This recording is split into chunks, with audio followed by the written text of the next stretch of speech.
은혜와 감사라는 제목으로 하나님의 말씀 전하도록 하겠습니다. 여러분들 배은망덕이란 말 혹시 들어보셨죠? 문자적인 뜻은 다른 사람으로부터 받은 은혜를 고맙게 생각하지 않고 쉽게 잊어버린다라는 그런 뜻입니다. 그래서 우리가 보통 어떤 사건이나 뉴스들을 접할 때 혹은 우리들 자신이 또 그런 일들을 당하면서 어휴 저런 배은망덕도 유분수지라는 말을 우리가 쉽게 하곤 합니다. 그런데 신기한 것은 누군가 당신에게 여러분에게 배은망덕한 짓을 한 사람이 있으면 한번 얘기해 보라 그러면 쉽게 막 몇 사람이 이렇게 생각이 나는데, 여러분이 혹시 다른 사람들에게 배은망덕한 일을 한 적이 있느냐? 그건 아무리 깊게 생각해도 생각이 안 날 거예요. 제 자신도 그렇더라고요. 그러니까 우리들 모두가 참 자기중심적일 때가 많다라는 것입니다. 어떤 면에서 세상의 중심이 마치 자기인 것처럼 자기 중심대로 사람들이 그렇게 생각해주고 그렇게 대해주기를 바라는 그 마음이 우리들 마음속 깊숙이 누구나에게 있다라는 것이죠. 그런 면에서 예수님께서 인생의 황금률로서 우리들에게 말씀해 주신 거, 너희가 남에게 대접받고자 하는 대로 남에게 먼저 대접하라는 말씀, 아무리 생각해도 그것은 참 진리의 말씀입니다. 나의 관점으로만 모든 것들을 좀 생각하고 판단하지 말고 잠깐이라도 상대방의 입장에서 생각해 본다면 지금 이 세상에서 있는 여러 가지 갈등과 여러 가지 싸움들의 분쟁들이 많은 부분이 사라지지 않을까, 그런 생각을 해봅니다. 그런데 이 배은망덕이라는 말을 우리가 한번 생각해 볼 때 혹시 우리들의 신앙적으로도 적용해 볼 수 있을까요? 어떻게 생각하십니까? 할 수 있다고 생각합니다. 그러나 적용의 대상은 언제나 나 자신이어야 된다고 생각합니다. 배은망덕이라는 그 자리에 다른 사람을 대입하는 건 쉽습니다. 그러나 그 자리에 바로 나 자신을 대입해야 하고 스스로 이렇게 질문해야 합니다. 나는 하나님 앞에서 은혜를 받은 자로 살아가고 있는가? 나는 하나님 앞에서 은혜를 받은 자로서 그렇게 살아가고 있는가? 매일 아침 우리가 거울을 볼 때마다 나는 오늘 하나님의 은혜를 기억하고 감사하고 있는가? 스스로에게 자문해야 된다라고 생각합니다. 왜요? 배은망덕하지 않기 위해서입니다. 한두 번의 자각 그리고 한두 번의 회개로만 멈추지 말고 매일같이 하나님의 말씀을 나의 영혼의 거울로 삼아서 나의 깊은 내면을 자꾸 비추어 보아야 합니다. 오늘 본문에서는 예수님께서 10명의 나병 환자를 고쳐주신 이야기가 나옵니다. 이 이야기는 오직 누가복음에만 기록되어 있는 이야기인데요, 이 이야기를 통해서 우리들에게 참 많은 것들을 가르쳐 주신다고 생각합니다. 간절히 바라기는 오늘 말씀을 통해서 우리가 그전에 생각하지 못했던 큰 깨달음을 얻을 뿐만 아니라 또한 믿음의 결단으로 이어지는 귀한 은혜가 있기를 주님의 이름으로 간절히 축원합니다. 먼저 오늘 본문의 배경을 한번 좀 살펴볼 필요가 있습니다. 오늘의 사건은 예수님께서 예루살렘으로 올라가시는 중에 생긴 일입니다. 즉 이 사건은 예수님이 지금 가시는 길이 예루살렘이 최종 목적지라는 것을 말씀해 주시는 한편, 또 예루살렘에서 예수님께서 제일 마지막 한 주간을 보내시는데 그것은 곧 순환의 시작입니다. 그러니까 예수님의 순환의 때가 얼마 남지 않았구나 라는 것을 우리들에게 암시해 주고 있습니다. 그래서 지금 주님께서 사마리아와 갈릴리 지역 그 접경 지역을 통과하시는 중에 나병 환자 10명을 만나게 된 것입니다. 나병 환자, 그전에는 문둥병이라고 불렀고 지금은 한센병이라고 통일이 됐습니다. 영어로는 레프로시라고 부르죠. 그런데 그 원어적인 의미를 보면 비늘이라는 뜻이 있다고 합니다. 아마 그 병의 증상 때문에 그런 것 같습니다. 그 병에 걸리면 그 병에 걸린 부위에 살같이 변하고 부어오르다가 비늘같이 된다고 합니다. 그리고 병이 악화되면 궤양이 생기고 피가 전혀 통하지 않게 되고 세포 조직을 파괴하기 시작하고, 그래서 눈썹, 뺨, 코, 귀 이런 데부터 문제가 생기다가 나중에는 손가락, 발가락까지 다 잘라지는 아주 무서운 병입니다. 그런데 이스라엘은 구약시대부터 이 나병을 하나님의 진노라고 생각했습니다. 그 사람의 죄 때문에 생긴 하나님의 진노, 하나님의 저주라고 생각했다라는 것이죠. 그래서 나병 환자가 발생하면 신기하게도 그 주변에 의사를 찾아가는 것이 아니라 제사장에게 찾아갔습니다. 그래서 그 병의 증세를 보이고 그것이 나병이다 라는 것이 확정이 되면 제사장은 그를 부정한 자라고 선언했습니다. 부정한 자로 선언받은 그 사람은 그때부터 자기가 살던 이스라엘의 자기 진영, 자기 집, 공동체를 떠나야만 했습니다. 강제적으로. 레위기 13장 4절, 45절, 6절 화면을 통해서 한번 보시죠. 나병 환자는 옷을 찢고 머리를 풀며 윗입술을 가리고 외치기를 부정하다 부정하다 할 것이요 병 있는 날 동안은 늘 부정할 것이라. 그가 부정한 즉 혼자 살되 진영 밖에서 살지니라. 즉 나병에 걸린 사람은 그 병에 걸린 순간부터 자신이 살던 집을 떠나고 공동체를 떠나고 친구, 친척 모든 사람으로부터 분리되는 겁니다. 또 당시 사람들은 전염병이라고 생각했고 그것을 또 유전될 가능성이 큰 병으로 생각했고 더더욱 심하게 생각한 사람은 나병 환자를 그저 눈으로 보기만 해도 전염된다라고 생각했습니다. 예수님 당시에도 그런 나병에 대한 생각은 크게 변화가 없었던 것 같습니다. 그런데 한번 그들의 입장에서 한번 생각해 보시자고요. 얼마나 그들의 아픔이 크고 절망적이었겠습니까? 얼마나 외로웠겠습니까? 심각한 병에 걸린 것만 해도 마음이 무너집니다. 그런데 그때 가장 어려운 시간에 자기를 좀 서포트해주고 지지해줄 가족과도 완전히 분리돼 버립니다. 그것만 아니라 다른 사람들에게 네 죄 때문에 이런 하나님의 저주를 받았다라고 하는 손가락질을 받아야 됩니다. 사람들이 그를 보자마자 부정하다 부정하다 소리를 질러야 되고 돌을 지르고 소리를 질러야 된다고 생각해 보십시오. 인간이 겪어야 하는 가장 최악, 가장 최저의 삶이 아니었을까 그런 생각을 해봅니다. 그런데 그 10명의 나병 환자들에게 아주 극적인 터닝 포인트가 생깁니다. 주님을 만난 겁니다. 그러나 그들은 나병 환자였기 때문에 주님 곁으로 가까이 올 수가 없었습니다. 그래서 12절 13절을 보면 예수님을 보고 멀리 서서 외쳤다라고 합니다. 예수 선생님이여 우리를 불쌍히 여기소서. 예수님 우리를 긍휼히 여겨주세요. 그런 외침이었어요. 당시 율법으로 나병에 걸려서 부정한 자들이 병에 걸리지 않은 일반 사람들과 유지해야 되는 거리가 있었습니다. 100보였다고 그래요. 100보. 어림잡아 약 50m가 넘는 꽤 긴 거리입니다. 먼 거리입니다. 그래서 저들은 그 정도 떨어진 거리에서 예수님께서 혹시나 듣지 못하실까 봐 10명이 소리를 질러대고 외치는 겁니다. 예수님 우리를 긍휼히 여겨주세요. 불쌍히 여겨주세요. 다행히 예수님께서 저들을 보시죠. 그리고 14절에서 이렇게 말씀해 주십니다. 가서 제사장들에게 너희 몸을 보이라. 가서 제사장들에게 너희 몸을 보이라. 그런데 이 구절에서 좀 이상한 점 발견하지 못하셨습니까? 우리는 그 이야기의 결론을 다 아니까 너무나 당연하게 의심을 하지 않고 보는데 율법에 의하면 나병 환자들이 제사장에게 가는 경우는 제일 처음에 나병이 걸렸을 때 확인하는 것, 그리고 또 하나의 경우는 그 병이 완전히 나았을 때 제사장에게 가는 겁니다.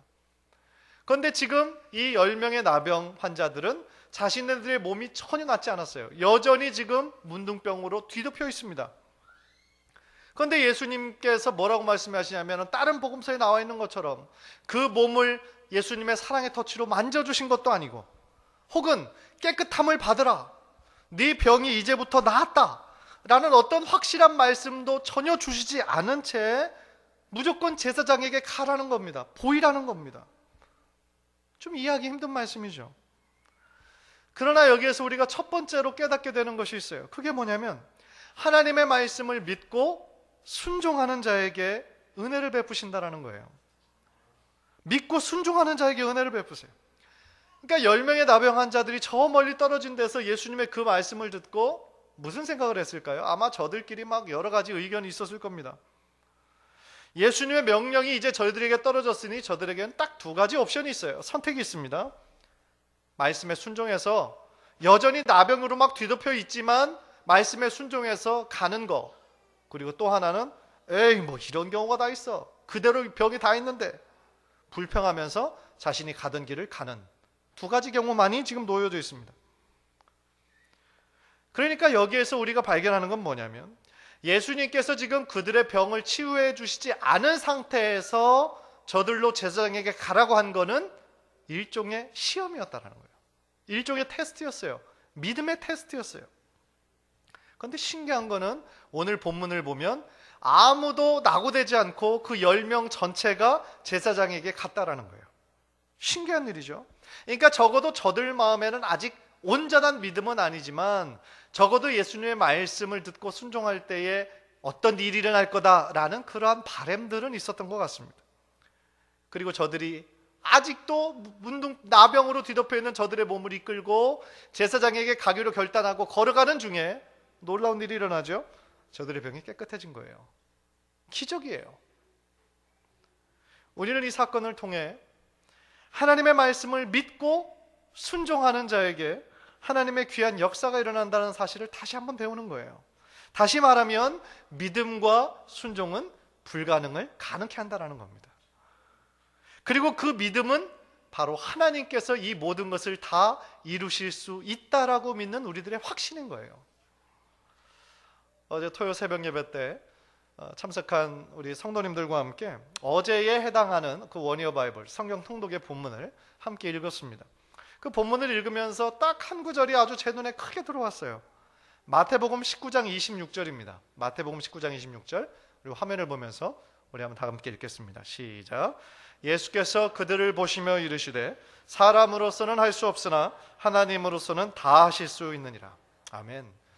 이 말씀을 읽으면서 제 마음이 다시 뜨거워졌어요. 우리 인간의 힘으로는 할 수 없어요. 우리 인간의 힘으로는 할 수 없는 것 투성이에요. 그러나 하나님은 하실 수 있어요. 그것을 조금 더 의심치 않고 믿는 거, 그게 믿음이라는 거예요. 상식적으로 가능한 거, 과학적으로 이미 증명이 된 거, 시간이 지나면 해결될 거, 그거 믿는 건 믿음이 아니에요.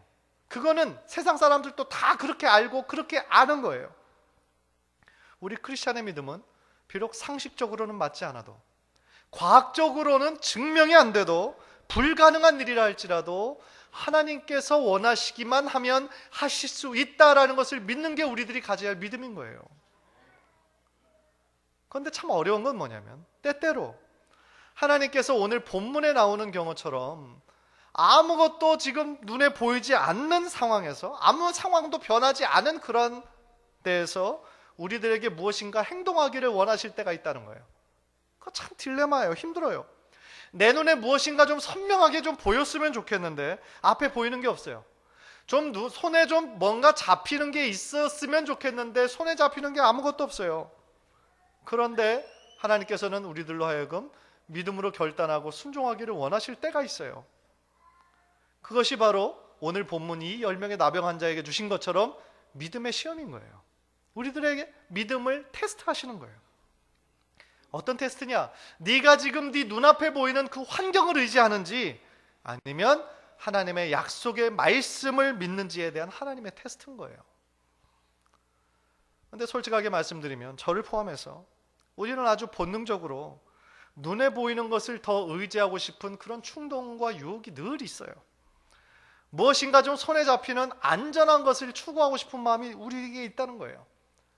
그래서 보이지 않는 하나님의 말씀을 믿고 정말 맨 땅에 헤딩하는 것처럼 순종한다는 것이 좀 무모하게 느껴질 때도 있는 거예요. 그러나 믿음은요, 본질적으로 우리들의 본성을 거스르는 거예요. 우리들의 본성은 늘 익숙한 자리, 늘 편안한 자리, 그 세이프티 존이 있기를 원해요. 그게 우리의 본성이에요. 그러나 믿음은 우리들로 하여금 그 안전지대를 넘어서기를 원하시는 거예요. 내가 쉽게 믿을 만하고 내가 편안한 것만을 선택하는 것이 아니라 주님의 뜻이기에, 주님의 뜻이라면 가야 하는 것이, 그것이 바로 우리가 가져야 할 믿음이라는 거예요. 다시 한번 기억하십시다. 사람으로서는 할 수 없지만 하나님께서는 하실 수 있습니다. 11월 22일에 있을 새생명 축제를 놓고 우리들 모두가 지금 함께 기도하면서 최선을 다하고 있다고 생각합니다. 전도 대상자 이름을 적어내신 분은 또 더 특별하게 기도하시면서 그분이 좀 꼭 오기를 아마 기도하실 거고요. 또 목장에서도 이분 정말 우리 목장에 초대해서 좀 교회로 오는 그 발걸음이 좀 어색하지 않도록 먼저 이렇게 해야 되겠다, 그런 열심이 있으신 거 다 압니다. 그래서 지난주에 한 목장에서 그런 취지에서 아마 교회에 전혀 다니지 않았던 한 분을 이렇게 초대하셨던 것 같습니다. 그래서 그분을 좀 배려해서 성경 공부는 다 미리 끝내놓고 식사하는 때 이제 그분을 이렇게 초대했다고 합니다. 그래서 이제 그분과 아주 많은 이야기 나누고 참 좋았다고 그런 이야기를 들었습니다. 나이도 젊은 분이신데 아주 이 삶에 대해서 확고한 신념을 가지고 계시더라. 그런 이야기 들었어요. 그래서 이제 제가 그 목장 리더에게 살짝 물어봤죠. 또 나오라고 말씀드렸어요? 그랬더니 했다는 거예요. 다음에도 어떻게 이런 모임에 또 한번 오세요? 그랬더니 끝내 말씀을 안 하셨다고 그러더라고요. 교회 한 번도 안 오셨던 분이 교회와 관련된 어떤 모임에 참석하는 거 어려워요. 정말 어려운 일이에요. 사실 그분의 말씀대로 자기 신념이 확고하다라는 것은 그건 좋은 일이라고 생각합니다. 좋은 일이에요. 그런데 한편으로는 또 안타까운 마음도 들어요. 왜냐하면 자기의 노력, 자신의 의지를 믿는 신념이 참 강하면 강할수록, 그것이 참 스롱하면 스롱할수록 하나님을 믿기에 그것이 참 장애물이 될 때가 많이 있어요. 그 사실을 저는 알기에 좀 마음이 안타까웠어요. 그래서 목장 리더부터 그 이야기를 전해 듣고 그냥 1차적인 생각으로 아직은 때가 아닌가?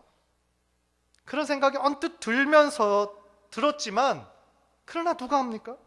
사람은 할 수 없어도 하나님은 하실 수 있는 거예요. 우리는 사람의 마음을 변화시킬 수 없죠. 우리가 아무리 잘하고 말도 잘하고 막 친절하게 해도 사람의 마음이 쉽게 변화되나요? 안 돼요.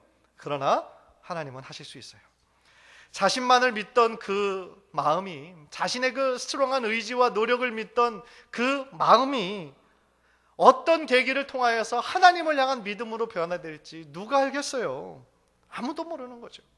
그렇기 때문에 우리는 더 소망을 가지고 그분을 위해서 끊임없이 기도하고 더 끊임없이 노력할 것입니다. 간절히 바라기는 한 찬송가의 가사처럼 우리 눈에 보이는 그런 증거들은 하나도 없다 할지라도 주님 말씀하신 그 약속만 바라보며 순종하셔서 하나님의 놀라운 기적의 역사를 많이 체험하시는 우리 성도님들 되시기를 주님의 이름으로 간절히 축원합니다. 두 번째로 오늘 본문을 통해서 또 깨닫는 것은 은혜로 깨닫는 것이 중요한 것을 배워요. 은혜는 은혜로 깨달아 알아야 되죠. 15절 16절 한번 화면을 통해서 우리 한번 다 함께 읽겠습니다. 15절 16절 시작. 그 중에 한 사람이 자기가 낳은 것을 보고 소리로 하나님께 영광을 돌리며 돌아와 예수의 발 아래에 엎드려 감사하니 그는 사마리아 사람이라. 10명의 나병 환자가 있었고요. 그들 모두가 제사장에게 보이러 가는 길에 그들의 병이 치유함을 받았습니다. 그런데 그 중에 딱 한 사람만 하나님께 영광 올려드렸고 예수님께 다시 돌아와 감사를 표현했다는 얘기예요. 안타까운 얘기죠. 전체 10명 중에 한 사람만 하나님께 큰 은혜를 표현했다라고 하는 거예요. 아니 그렇다면 다른 9명은 어떻게 된 겁니까? 물론 저들도 자신의 병이 나은 것을 알았을 거 아닙니까? 보통 병도 감기 같은 그런 병도 아니고 그 당시에 최고로 끔찍한 병이고 절망적인 병인데 그 병이 나았으니까 얼마나 기뻤겠어요. 얼마나 감사했겠어요. 그럼에도 불구하고 저들 중 아무도 하나님께 영광 올려드리지 않고 그 예수님께 돌아오지 않았어요. 아무도 모르게 그냥 없어져 버린 거죠. 오직 돌아온 그 한 사람이 있었는데 그 사람이 사마리아인이었다라고 밝힌 것으로 보아 아마도 나머지 9명, 돌아오지 않은 9명은 유대인이었을 가능성이 큽니다. 보통은 유대인과 사마리아인이 상종도 하지 않는 그런 관계라고 그러죠. 막 유대인들이 사마리아인들 짐승처럼 생각하니까요. 무시하니까요. 그런데 지금 이 나병 환자들은 이상하게 같이 있었어요. 동병상련의 마음이지 않았을까 싶습니다. 똑같이 하나님의 저주라는 병을 걸렸고 똑같이 가족과 공동체로부터 분리되어 있으니까 이때는 그래도 한 공동체를 이루지 않았나 생각을 합니다. 그런데 참 안타까운 건 뭐냐면 유대인들 스스로 자신들을 하나님의 선민이다, 선택된 민족이다, 그렇게 자부심을 가지고 살아가고 사마리아인을 그렇게 배척하며 살아갔음에도 불구하고 이처럼 큰 하나님의 은혜를 체험했지만 예수님에게 감사를 표하지 않았다라는 것은 참 제일 처음에 말씀드렸던 것처럼 이들이야말로 정말 배은망덕한 사람이구나 라는 것을 깨닫게 됩니다. 방금까지도 예수님의 이름을 그렇게 간절히 불렀잖아요. 예수님, 우리를 좀 불쌍히 여겨주세요. 우리를 긍휼히 여겨주세요. 방금 전까지만 해도 그렇게 간절히 외쳤잖아요. 그런데 그 외침대로 그 병이 나았음에도 불구하고 어쩜 이렇게 그것에 대해서 전혀 감사를 돌리지 않고 중간에 없어질 수가 있냐는 거죠. 이 일들을 통하여서 저들 9명이 가졌던 믿음은 온전한 믿음이 아니었구나. 그것을 발견하는 거죠. 아주 초기 단계의 믿음은 있었지만 저들의 구원까지 이끄게 되는 그러한 온전한 믿음은 아니었던 거예요. 그러나 참 하나님의 은혜는 저들의 믿음이 큰 믿음도 아니고 온전한 믿음도 아님에도 불구하고 저들의 병을 다 치유해 주셨다는 거예요. 참 하나님의 전적인 은혜죠. 그러니까 예수님 당시에서도 수많은 병자들이 있었잖아요. 그 당시에 정말 예수님께 가면 모든 병이 다 고침을 받는다더라 하니까 아침부터 저녁까지 수많은 병자들이 예수님 주변에 늘 따라다녔다고 그래요. 그런데 예수님은 한 번도 자기 피곤하다 그냥 돌아가라고 말씀하지 않으시고 다 고쳐주셨죠. 사랑이에요. 예수님의 사랑이고 예수님의 인자한 품성이시죠. 그래서 예수님께서는 그들의 병의 치유 자체가 주님께서 가지고 계신 목적이 아니라 사실은 그 병의 치유함을 통하여 저들이 하나님으로 나아가는, 저들의 영혼이 구원을 얻는 단계까지 이르기를 주님께서는 원하신 거예요. 그러니까 병 치유는 하나의 과정이고 하나의 단계였죠. 그런데 안타깝게도 예수님 당시에도 수많은 그 병자들이 치유함을 받았음에도 불구하고 다 주님을 믿고 따르지는 않았어요. 이 9명의 나병 환자들처럼 말이죠. 그래서 주님께서 돌아온 사마리아인에게 17절을 보면 이렇게 질문하시죠. 예수께서 대답하여 이르시되 10사람이 다 깨끗함을 받지 아니하였느냐? 그 9은 어디 있느냐? 그 9은 어디 있느냐? 이렇게 질문하신 것은 그들이 어디 갔는지 정말 궁금해서가 아니라 그들을 향한 안타까운 마음의 표현이에요. 즉 그 9명도 이 사마리아인처럼 돌아오기를 그렇게 원하셨는데 그렇게 하지 않았다라고 하는 예수님의 안타까운 마음의 표현인 거예요. 그런데 우리는 이 구절을 보면서 예수님께서 그 9은 어디 있느냐라는 질문이 바로 나를 향한 질문이 아닌가, 그런 생각을 우리는 해야 됩니다. 그 9이라는 말 대신에 여러분의 이름을 집어넣고 한번 생각해 보라는 거죠. 우리가 하나님의 은혜를 이미 충분히 받았음에도 불구하고 그 은혜를 은혜로 알고 있지는 않은지, 은혜를 알고 있지 못하고 있는 건 아닌지, 이미 큰 사랑을 받았음에도 불구하고 우리가 주님의 은혜를 너무나 쉽게 망각하고 늘 불평과 불만으로 가득 찬 삶을 살고 있지는 않는지, 우리 자신을 다시 한번 돌아봐야 된다는 거죠. 만약에 현재의 모습이 정말 그 9명의 나병 환자들처럼 감사함에 감사하지 못하고 은혜를 은혜로 깨닫지 못하는 그런 삶이 있다면 우리는 너무나 배은망덕한 사람이라는 것이죠. 사랑하는 성도 여러분, 여러분에게 베푸신 하나님의 은혜를 당연한 것으로 여기면 그거는 큰일 나는 거예요. 하나님의 은혜가 당연한 것이 아니에요. 당연하다고 생각하는 거, 그건 내가 deserve다고 생각하는 거죠. 나는 받을 만한 자격이 있어. 내가 교회 생활을 이렇게 열심히 하는데. 그런데 그것이 바로 교만이고, 그 생각이 들어갈 때가 바로 우리들의 마음에 워닝 사인인 거예요. 당연한 것은 아무것도 없어요. 지금 우리가 이 자리에 있다는 것 자체가, 하나님 앞에 지금 예배드릴 수 있다는 것 자체가 모든 게 다 하나님의 은혜예요. 우리가 우리의 믿음으로 예수 그리스도의 십자가를 믿은 것 같지만, 나의 선택이고 나의 결단이었던 것 같지만, 결국은 그 믿음을 믿게 하신 것도 하나님께서 하신 일이에요. 모든 게 다 하나님의 은혜예요. 간절히 바라기는 정말 우리들의 삶에 당연한 것으로 여기지 말고, 내가 이 정도 직분에 있는데 당연하게 나는 뭔가를 받아야 돼? 내가 이렇게 했는데 나는 당연하지? 만약에 그런 마음이 있다면 이 말씀을 통해서 다시 한번 회개하고, 당연한 것은 아무것도 없다, 모든 것은 다 하나님의 은혜다 라고 다시 한번 여러분의 마음속에서 진심을 다해 고백하시는 우리 성도님들 모두 되시기를 주님의 이름으로 간절히 축원합니다. 마지막으로 오늘 본문을 통해서 깨닫는 것은 받은 은혜를 감사할 때에 더 큰 축복이 임한다라는 거예요. 받은 은혜에 우리가 감사할 때 더 큰 축복을 받아요. 다시 말하면 우리가 하나님께 더 큰 은혜를 받았음을 깨닫고 감사할 때에 우리들에게 이미 주신 은혜가 더 배가 되는 거예요. 그리고 더 큰 축복을 누리게 된다는 거예요. 이 한 명 돌아온 사마리아인을 통해 우리가 그것을 발견할 수 있죠. 19절을 보십시오. 그에게 이르시되 일어나 가라, 내 믿음이 너를 구원하였느니라 하시더라.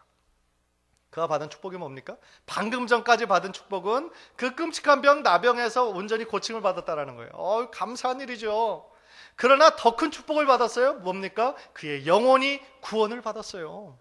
단순히 병만 치유받은 것이 아니라 그의 영혼이 완전히 새로워졌어요. 그가 가졌던 죄에서 노임을 얻은 거예요. 구원을 받아 하나님의 놀라운 자녀가 된 거예요. 얼마나 큰 축복입니까? 근데 예수님께서 그의 무엇을 보시고 그렇게 축복하셨어요? 예수님께 돌아와 감사하는 모습을 보고 하나님께 영광을 올려 드리는 모습을 보고 예수님께서는 더 큰 축복을 허락하신 거예요.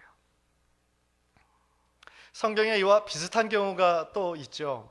누가복음 8장에 나온 혈루증 걸린 그 여인의 이야기입니다. 그녀의 믿음의 첫 시작도 비슷했어요. 온전한 믿음, 큰 믿음이 아니었어요. 그녀가 가졌던 그 병도 또 부정한 병이었죠. 12년 동안 혈루증, 몸 안에서 피가 끊임없이 계속 나오는 병이에요. 부정한 병이에요. 그래서 그 병도 다른 사람 주위에 나갈 수 없었죠. 그런데 그 여인은 숨기고, 그 사실을 숨기고 예수님 앞에 나아갈 수 있는 용기는 없어서 예수님의 조용히 뒤편에서 그의 옷자락을 만지죠. 옷자락을 만지면 혹시 자기의 그 병이 나음을 입지 않을까라는 그러한 마음에서 한 것이죠. 물론 그것 자체도 주님께서 보시기엔 가상한 믿음이에요. 그러나 온전한 믿음은 아니에요. 그래서 그 병이 고침을 받았고 노임을 얻었습니다. 그런데 신기한 거는 예수님께서 그 자신에게서 치유의 능력이 나간 거를 아시고, 하나님의 아들이시잖아요. 왜 모르시겠어요?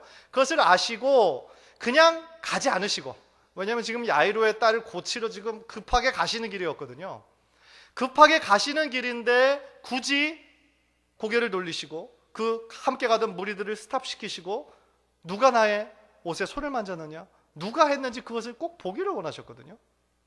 그 정말 예수님이 누가 그랬나 얼굴이 궁금해서 그게 아니고요.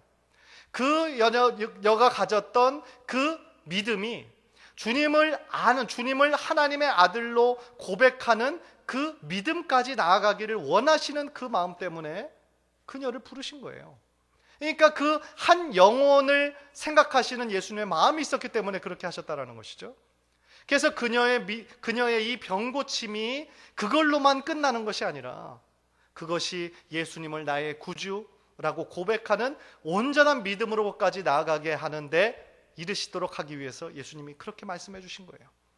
그래서 그녀에게 누가복음 8장 48절에 예수께서 이르시되 딸아, 내 믿음이 너를 구원하였으니 평안히 가라.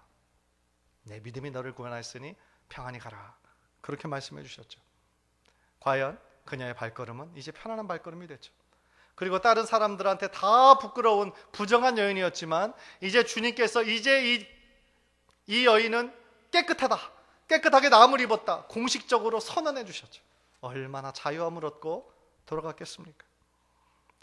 사랑하는 성도 여러분, 은혜를 당연한 것이 아니라 나에게 주신 큰 은혜로 깨닫는 것이 중요합니다. 그러나 더 중요한 것은 그 은혜를 깨닫는 것으로 멈추는 것이 아니라 그 은혜에 대하여 감사하는 자리까지 나아가는 것입니다. 믿음과 순종이 불가분리의 관계이듯이 은혜와 감사는 늘 함께 가야 하는 것이라 믿습니다. 우리 모두 행복한 삶을 꿈꿉니다. 저도 그렇고 여러분들 모두가 행복한 삶을 꿈꾸실 겁니다. 그러나 진정 행복한 삶의 비결은 다른 데에 있지 않습니다. 바로 감사하는 마음에 있습니다. 우리의 입술과 우리의 생각에서 감사하는 마음이 흘러넘치고 감사의 언어가 흘러넘칠 때 여러분의 삶이 행복해지고 여러분의 가정이 행복해지는 겁니다. 그런데 반대로 매일같이 다른 사람들과 비교하고 불평하고 불만만 가득하다면 우리의 삶은 금방 불행해져요. 아무리 돈을 많이 벌어도 그 마음에 감사가 없고 여전히 자기보다 더 잘 사는 사람에게 기준을 맞추어 나에게 이미 주신 것을 바라보는 것이 아니라 나에게 없는 것만 부각해서 하나님께 원망한다면 그의 삶은 이 지상을 사는 동안 절대로 행복할 수 없는 거예요. 간절히 바라기는 우리 사랑하는 성도님들 모두가 우리들에게 이미 허락하신 그 십자가의 은혜를 늘 기억하고, 그리고 늘 그것에 대해 감사하는 삶을 살아서 하나님 앞에 배은망덕한 그런 사람들이 아니라 하나님께 기쁨이 되고 하나님 앞에 큰 자랑이 되는 우리 성도님들 모두 되시기를 주님의 이름으로 간절히 축원합니다. 우리 한번 기도하시겠습니다.